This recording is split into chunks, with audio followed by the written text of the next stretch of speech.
Hello students, last video में हमने galvanic cell और इलेक्ट्रोलिटिक सेल को डिस्कस किया था और देखा था कि सॉल्ट ब्रिज की क्या इंपॉर्टेंस है इन गैल्वेनिक सेल और इसके एग्जांपल्स क्या कहते हैं। डेनियल सेल, गैल्वेनिक सेल के डेनियल सेल, ड्राई सेल, तो अपन आगे डिस्कस करेंगे डेनियल सेल। तो देखिए, डेनियल सेल में जो जिंक रोड होती है, एक कॉपर रोड होती है और वो किस में डिप होती है? जिंक रोड जिंक सल्फेट की सॉल्यूशन में, कॉपर और कॉपर सल्फेट की सॉल्यूशन में डिप होती है। यहाँ पर जिंक जो है वो देखिए, यहाँ पर देखिए दोनों अपने अपने सॉल्यूशन में डिप्ड होती है और जिंक रोड और कॉपर रोड आपस में कनेक्टेड होती है। ये अपन ने देख चुके हैं, पढ़ चुके हैं। यहाँ पर देखिए, कनेक्शन की वजह से एक रोड क्या करेगी? इलेक्ट्रॉन डोनेट करेगी और दूसरी वाली रोड इलेक्ट्रॉन लेगी और रिडक्शन शो करेगी। तो यहाँ पर देखिए, दोनों जो मेटल्स हैं वो किस फॉर्म में रह सकते हैं? दोनों के इक्विलिब्रियम क्या होता है? दोनों जिंक जो है, जिंक +2 इलेक्ट्रॉन डोनेट कर सकता है और इसका बैकवर्ड रिएक्शन भी हो सकती है, जिंक में कन्वर्ट भी हो सकता है। सेम वही कॉपर इलेक्ट्रॉन डोनेट करके कॉपर +2 की फॉर्म में भी हो सकता है और कॉपर की फॉर्म में भी हो सकता है। अब इन दोनों में से कौन इलेक्ट्रॉन डोनेट करेगा ये डिसाइड करेगी, इनकी नेचर डिसाइड करेगी।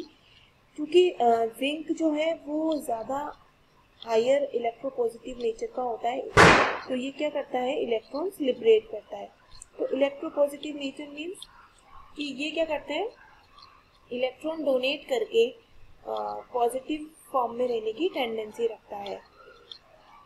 कि जिंक जो है, तो डेनियल सेल में क्या होगा? जिंक इलेक्ट्रॉन डोनेट करके जिंक +2 की फॉर्म में सॉल्यूशन में चला जाएगा और जो रोड है उस पर इलेक्ट्रॉन डेंसिटी ज्यादा हो जाएगी, जो किसकी तरफ फ्लो करेगी? कॉपर की तरफ, क्योंकि वो कॉपर से कनेक्टेड होता है जिंक। तो यहाँ पे देखिए, जिंक इलेक्ट्रॉन डोनेट कर रहा है और किस में कन्वर्ट हो रहा है? +2 में। और क्या शो कर रहा है? ऑक्सीडेशन। और ये जो इलेक्ट्रॉन है ये एक्सटर्नल सर्किट के थ्रू किस में जा रहे हैं? कॉपर की रोड पर जा रहे हैं, जहाँ कॉपर +2 जो कि सॉल्यूशन में, इनको लेकर किस में कन्वर्ट हो रहा है? कॉपर की फॉर्म में कन्वर्ट हो रहा है। और क्या शो कर रहा है? रिडक्शन। और ये कॉपर उस कॉपर की रॉड पर रेड ब्राउन पीपीटी की फॉर्म में डिपॉजिट हो रहा है। तो पूरी कंप्लीट रिएक्शन देखें अगर इसकी, तो क्या होगा? जिंक कॉपर +2 और किस में कन्वर्ट हो रहा है? जिंक +2 में और कॉपर में। और यहाँ पर ये रिएक्शन होती है रेडॉक्स रिएक्शन। तो किसी भी गैल्वेनिक सेल या डेनियल सेल में क्या होता है? ये जो इंडिविजुअल रिएक्शन होती है, जैसे कि ये जिंक वाली है और ये कॉपर वाली, ये हाफ सेल रिएक्शंस होती हैं और इनको कंबाइनली बोला जाता है इलेक्ट्रोड रिएक्शन या फिर रेडॉक्स रिएक्शन, जिसकी वजह से किसी भी डेनियल सेल में या किसी भी सेल में इलेक्ट्रिसिटी जनरेट होती है। देखिए यहाँ पर, तो यहाँ पर जिंक पर इलेक्ट्रॉन लिबरेट होते हैं, तो ये एनायन की तरह काम करती है, इसे बोला जाता है एनोड। और कॉपर पर इलेक्ट्रॉन मूव करते हैं तो कॉपर पर पॉजिटिव होता है, इसलिए इसको बोला जाता है कैथोड। अगला पॉइंट देखिए, इलेक्ट्रोमोटिव फोर्स या ईएमएफ ऑफ द सेल। तो यहाँ पर ईएमएफ क्या होता है कि ईएमएफ जो होता है वो किसी भी सेल के करंट फ्लो को डिनोट करता है। तो जब ईएमएफ सेल डेनियल सेल का मेजर किया गया तो 298 केल्विन पर कितना आया? 1.0988 वोल्ट आया। तो इलेक्ट्रॉन फ्लो को भी शो करता है या करंट को या इलेक्ट्रिसिटी को भी शो करता है ईएमएफ।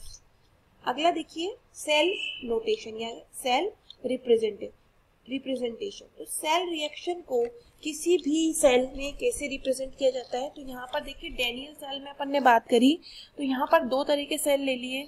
एक तो नॉर्मल इलेक्ट्रोड सेल है और एक यहाँ पर अपन ने क्या लिया है? एक इलेक्ट्रोड ना होकर एक यहाँ पर क्या लिया है अपन ने? मेटल की रॉड नहीं ली, यहाँ पर अपन ने गैस इलेक्ट्रोड लिया है। तो देखिए, सबसे पहले इसकी बात करते हैं। सिंपल सी रिएक्शन है, ऑक्सीडेशन होता है जिंक वाले में और यहाँ कॉपर में रिडक्शन हो रहा है। ये दोनों हाफ सेल रिएक्शंस है।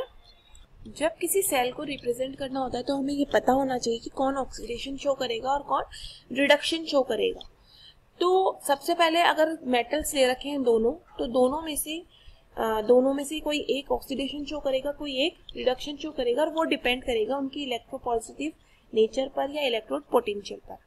लेकिन जब आप मान लीजिए कोई नॉन मेटल दे रखा है, तो नॉन मेटल हमेशा किसमें ही पार्टिसिपेट करेंगे? वो हमेशा रिडक्शन ही शो करेंगे। तो ये हमें ध्यान रखना होगा कि नॉन मेटल को हमेशा रिडक्शन ही शो करवाना है और मेटल ऑक्सीडेशन और रिडक्शन दोनों शो कर सकता है। जैसे कि इस एग्जांपल्स में देखिए यहाँ पे दोनों मेटल है, एक जिंक है एक कॉपर है, एक पर ऑक्सीडेशन हो रहा है एक पर रिडक्शन हो रहा है। बट जब अपन इसकी बात करते हैं यहाँ पर एक मेटल है निकल और यहाँ पर एक नॉन मेटल मैंने क्लोरीन का लिया है, तो क्लोरीन गैस को यहाँ पर मैंने एब्जॉर्ब करवाया है, तो यहाँ पर हमेशा क्लोरीन वाला जो होगा वो क्या शो करेगा, वो तो रिडक्शन शो करेगा और मेटल हमेशा ऑक्सीडेशन शो करेगा। और जब अपन नॉन मेटल को लेंगे तो वहां पर हमें इम्पॉर्टेंट है कि उसका प्रेशर ध्यान में रखना होगा कि किस प्रेशर पर उसको एब्जॉर्ब किया जा रहा है नॉन मेटल को। ये एक इम्पॉर्टेंट है जब अपन गैस इलेक्ट्रोड की बात करते हैं। तो देखिए रिप्रेजेंटेशन, अगर हाफ सेल का रिप्रेजेंटेशन करें, ये जो है ये अपने आप में एक हाफ सेल है और ये अपने आप में एक हाफ सेल, दोनों मिलकर कंप्लीट सेल बनाते हैं। तो जब सिर्फ एक इस हाफ सेल की बात करती हूँ तो रिप्रेजेंटेशन कैसे होगा, सबसे पहले सॉल्यूशन जिसका सॉल्यूशन लिया गया है, फिर उसकी कंसंट्रेशन की सॉल्यूशन की कंसंट्रेशन क्या है और फिर रोड को रिप्रेजेंट किया जाएगा। इस तरह से अपन को हाफ सेल को रिप्रेजेंट करना है। जैसे इसमें रिप्रेजेंट अगर अपन करें तो यहाँ पे मैंने जिंक सल्फेट लिया है सॉल्यूशन में और इसकी कंसंट्रेशन जो भी होगी वो अपन ब्रैकेट लगा के शो कर देंगे। अभी यहाँ पे मैंने शो नहीं करी है, बस ब्रैकेट रिप्रेजेंट किया है कि यहाँ पे जो भी कंसंट्रेशन होगी 1m 2m वो अपन शो कर देंगे। फिर इन दोनों के बीच में एक स्ट्रेट लाइन आएगी कि दोनों आपस में क्या है, कॉन्टैक्ट में है, इन कॉन्टैक्ट, यानी कि इनके बीच में कॉन्टैक्ट शो कर रहा है। अगला होगा रोड को रिप्रेजेंट करेंगे, जिंक रोड जो कि एक सॉलिड फॉर्म है, तो ये इसका हाफ सेल रिप्रेजेंटेशन हो गया।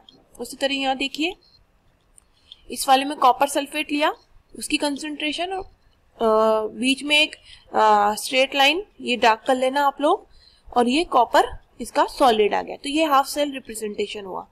और इसी को अपन और करके इस तरह से रिप्रेजेंट भी कर सकते हैं कि जिंक सल्फेट में जिंक किस फॉर्म में, +2 की फॉर्म में, ऐसे भी शो कर सकते हैं।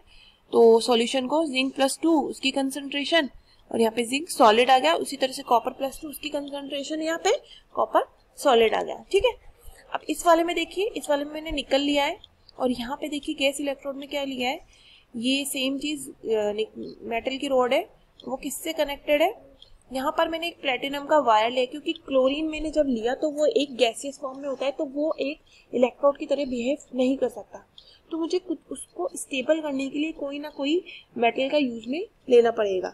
तो इनडायरेक्टली तो मेटल काम में आ रहा है, लेकिन डायरेक्टली बोला जाएगा उसे गैस इलेक्ट्रोड, क्योंकि मेन जो होगा वो वहाँ पर क्लोरीन गैस होगी। तो यहाँ देखिए ये मेटल वायर है, इस पे प्लेटिनम पर मैंने क्या किया है, क्लोरीन गैस को ये एक ग्लास का चैम्बर है जिसमें मैं क्लोरीन गैस पास कर रही हूँ जो इस प्लेटिनम की प्लेट पर एब्जॉर्ब हो रहा है। ठीक है, और यहाँ पे मैंने सॉल्यूशन HCl का लिया है, क्लोरीन का ले लिया।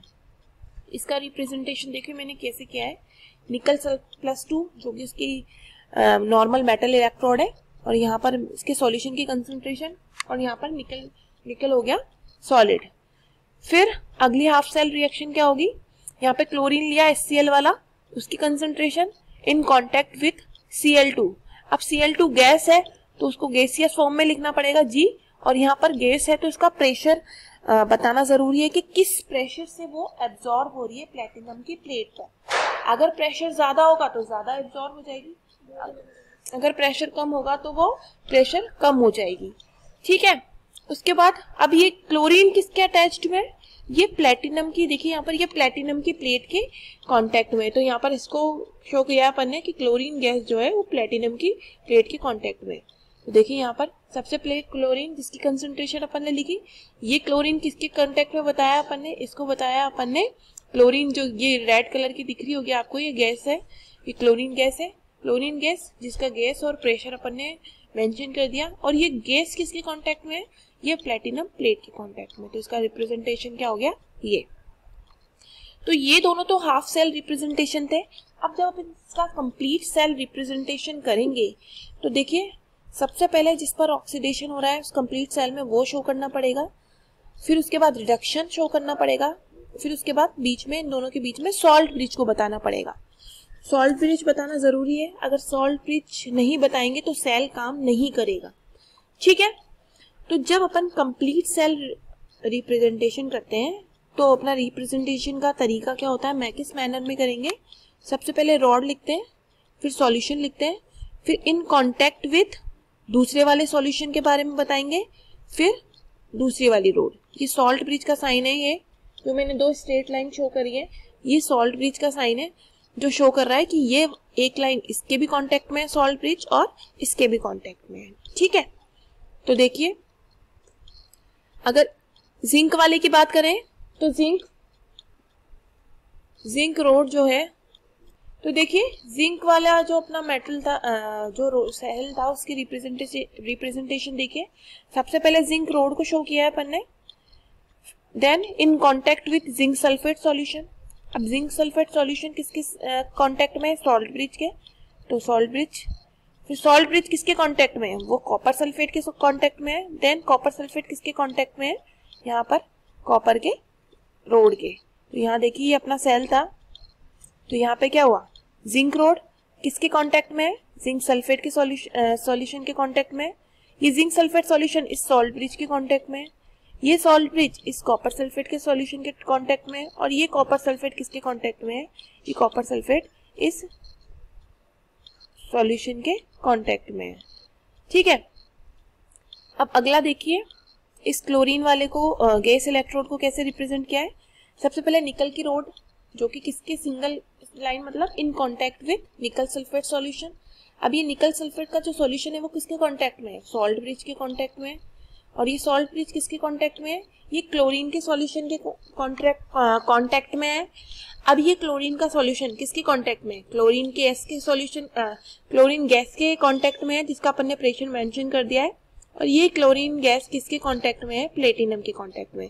जैसे कि यहाँ देखिए इस सेल में ये निकल कांटेक्ट में है निकल सल्फेट के, ये निकल सल्फेट सॉल्ट ब्रिज के, ये सॉल्ट ब्रिज Cl- के सॉल्यूशन के, ये Cl- सॉल्यूशन इस क्लोरीन गैस के, और ये क्लोरीन गैस इस प्लेटिनाइज्ड प्लेटिनम प्लेट के कांटेक्ट में है। तो ये कंप्लीट सेल रिएक्शन को कैसे इस तरह से शो किया जाता है, जबकि हाफ सेल रिएक्शन में पहले सॉल्यूशन लेते हैं और बाद में रोड को लेते हैं, और कंप्लीट सेल रिप्रेजेंटेशन में रोड से अपन क्या रिप्रेजेंट करना स्टार्ट करते हैं। So this is all about today's lecture. अगले लेक्चर में हम डिस्कस करेंगे reversible cell and irreversible cell को। Thank you.